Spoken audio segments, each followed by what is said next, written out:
Hello students, in this video I will discuss the broad questions from this chapter discovering T.E.R.T. And in case of long answer type questions, as you know, the word limit is 80 to 100 words.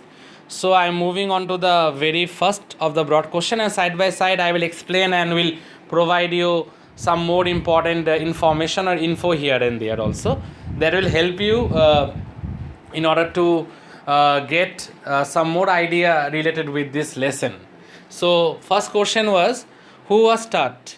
Why is his life as well as death wrapped in mystery? Wrapped means it is covered in mystery or it is shrouded in mystery. Why so? What is the main reason? T.E.R.T was a teenager when he ascended the throne. When he was coronated, at that time he was a small boy. We can say maybe he was 9 or 10 years old at that time. He was the last heir. H-E-I-R, heir means descendant. He was the last descendant or he was the last heir of a powerful royal family. He was laid to rest 26 feet underground, below means underground, the earth's surface in a tomb. His mummy was discovered in 1922 by the famous British archaeologist Howard Carter. We all know this. After futile searching for almost 2 years, finally Carter struck gold with the discovery of King Tut in 1922. Howard Carter. He found a fabulous treasure. Fabulous means something that is very precious, striking, mind-blowing, we can say, fabulous, fantabulous. So he found a fabulous treasure in the tomb. The casket we can say coffin also. The casket in which Tut's body was laid was also made of pure gold. Tut's body was X-rayed and scanned to find out Tut's age at the time of death and how he died. But it is very difficult to determine, as I have already told while I was discussing the short questions from this chapter, because the entire incident occurred almost 3,300 years earlier. And to get a proper or to deduce or to determine the proper or the exact age of King Tut when he died is next to impossible. We can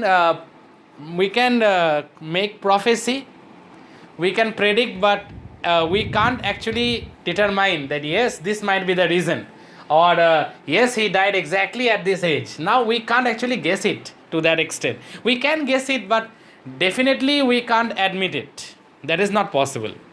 So I repeat, Tut's body was X-rayed and scanned to find out Tut's age at the time of death and how he finally died. His life remained as a great mystery as his death. His life was a mystery, and he became more mysterious after his death. And he was the only mummy.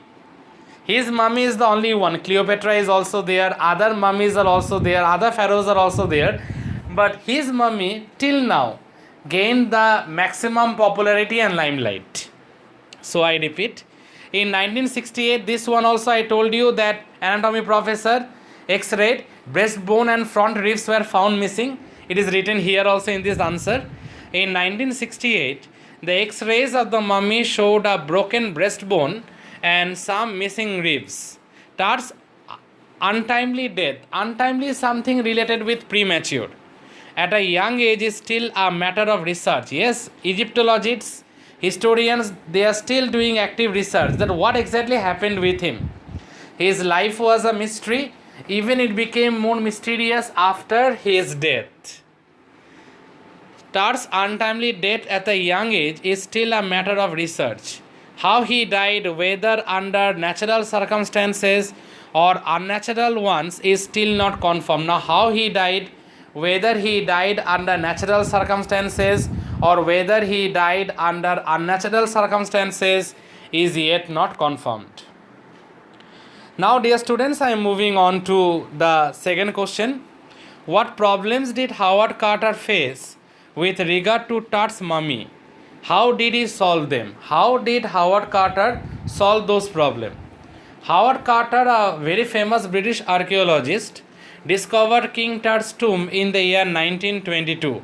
After years of searching, or we can say after years of futile searching, he found fabulous treasures in the tomb even though it has been ransacked earlier. Ransacked, or we can say maybe that place, or maybe the coffin was been raided by tomb raiders earlier, or there might be some signs of ransacked. Ransacked means the place has been not in a proper way or in a proper order.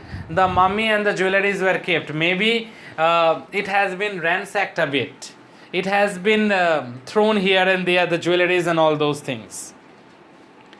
And the treasure consisted of a gold coffin, gold ornaments, and even petty things of everyday need, like razors, linen undergarments, cases of food and wine. We discussed about all these. These are the things of daily need.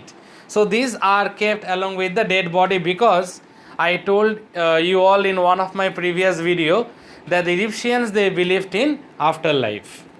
Carter found 3 coffins. In your text it is written 3 nested coffins. And wild celery, olive leaves, all these flowers were kept. That actually suggests that the burial might happen or might occur during the month of March, April or May. Maybe why? Because these flowers, celery, olive leaves, they blossom during the month of April, May. So I repeat the lines. In the first he found the garlands of leaves and flowers, but when he reached the mummy, he ran into trouble. I already told you that the ritual resins had hardened the mummy to the coffin in such a way it was very difficult to take out the mummy. The resins used to embalm Tart's body had hardened. I already talked about this. Now let's continue. The coffin was of solid gold.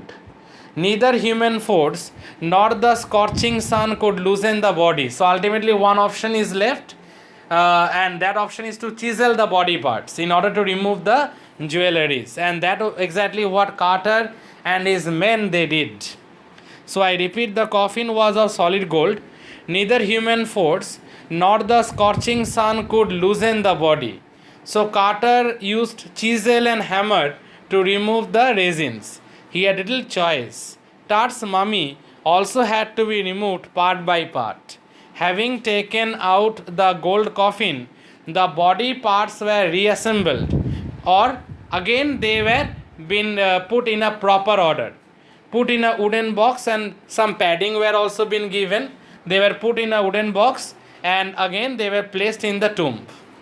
Finally, Carter and his men again placed it in the tomb. After they did the experiments and the research, they has been accused by Zai Hawass that Carter and his men manhandled it. But frankly to say, Carter had no other option but to chisel it. Otherwise, the tomb raiders would have raided and they would have looted the jewelries, the precious ones. Carter haven't looted anything because he was a very famous archaeologist, not a tomb raider or a thief. He donated everything to the Egyptian museum.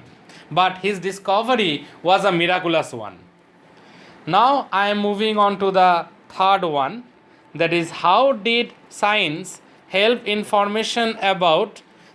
information about King Tut's mummy, his life and death in mysterious circumstances. Now there is a particular line in the text, or rather there is a sort of difference been made between old school of archaeology and the modern school of archaeology. The old school of archaeology, that is the time of Howard Carter, they paid more emphasis on the jewelries and the treasures and the precious things. The new school of archaeology takes the help of technology, take the help of medical technology in order to ascertain that how a particular ruler had died, what are the mysterious circumstances related with his life and death are concerned. So this is the main difference between old school of archaeology and the new school of modern archaeology. So let's continue. King Tut's mummy was first discovered in 1922 by Howard Carter. The embalmed of the boy king was buried in the tomb along with lots of gold ornaments, sandal marks and coffin. All are of pure gold. I already told you, and it is written also, the pharaohs, the people were fabulously wealthy. This term is there in the text also. Fabulously wealthy during the time of King Tut. And King Tut was the last of the descendant of that line of the rulers that ruled Egypt for almost for many centuries. So his death or funeral ceremony was attended or been conducted in a very grand manner. His death was a big event. Just now I told you all about this. He was the last of powerful ruling family, but he died in mysterious circumstances at an early age, just 9 years after his coming to the throne. In 1968, Tut's body was X-rayed. The anatomy professor sought the help of advanced technology to solve the mystery. And after he did the experiment and X-rayed the body of Tut, the front ribs and the breast bones were found to be missing. That is also very important thing to be noted.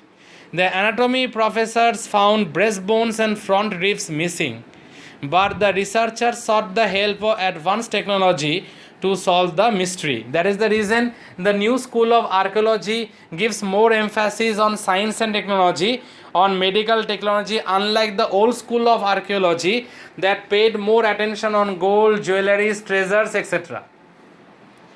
But the researchers sought the help of advanced technology to solve the mystery. On January 5th, 2005, Tut's head was pushed into a CT scanner. The boy king had died, I already referred to this particular time frame, 3,300 years earlier. The operation took less than 3 hours. Again, he was being kept 26 feet underground after the entire research was being conducted. The pharaoh was rested in peace again after the entire research was being done. The mystery has not yet been resolved so far, but the mystery is still a mystery. It has not been resolved so far. So that ends the broad question. In my next video, I will discuss the value-based questions. I hope you have learned a bit. Listen to the explanation part, and if there is any doubt, don't hesitate. Please clarify from me. Thank you. Thank you all. Thank you, students.